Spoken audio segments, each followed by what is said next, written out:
সবাইকে ডক্সের একটি গুরুত্বপূর্ণ আপডেট জানাবো আপনাদের।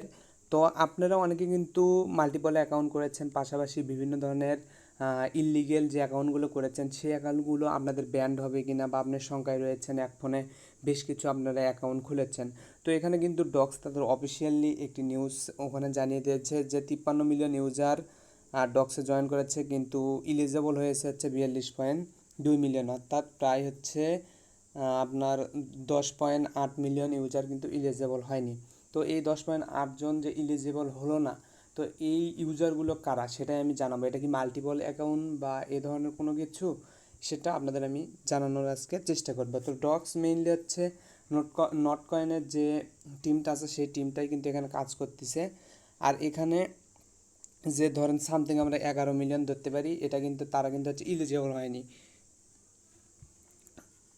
তো এই যে 11 মিলিয়ন যারা ইলিজিবল হয়নি, এরা কারা? এরা হচ্ছে যে যারা ডক্সে জয়েন করেছে কিন্তু কোনো ধরনের ডেইলি চেক ইন বা কোনো কিছুই করেনি, যাদের টোকেন মাত্র ধরেন 1,000 2,000 বা এরকম রয়েছে, শুধু জয়েন করেছে, কোনো কাজ টাজ কোনো একটা টাস্কও কমপ্লিট করেনি, তো তারা কিন্তু এখানে হচ্ছে ইলিজিবল হয়নি। অনেকে আপনারাই ধরেন অনেক মাল্টিপল অ্যাকাউন্ট খুলেছেন যেগুলো হচ্ছে একটাতে আপনারা ওখানে ঢোকেনি, তো যে কারণে ওই অ্যাকাউন্টটা কিন্তু ইলিজিবল হবে না। তো আপনারা এখানে কিন্তু লিডার বোর্ডে আসলেই এখানে দেখতে পাবেন আপনি কত নম্বর সিরিয়ালে রয়েছেন, এটা কিন্তু আপনি ইলিজিবল হয়েছেন।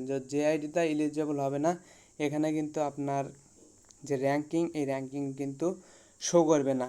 তো আমি আপনাদের ডক্সের আরও গুরুত্বপূর্ণ যেগুলো আপডেট আসবে ভবিষ্যতে, কীভাবে ডক্সগুলো ক্লেম করবেন এই সংক্রান্ত আশা করি আজকের পর থেকে এই চ্যানেলে কন্টিনিউ সব ধরনের ইয়ারড্রপের ভিডিও আমি আপলোড করব। তো আপনারা অবশ্যই চ্যানেলটা সাবস্ক্রাইব করে রাখবেন, পাশাপাশি আমাদের টেলিগ্রাম চ্যানেলটাতেও আপনারা জয়েন হয়ে থাকবেন।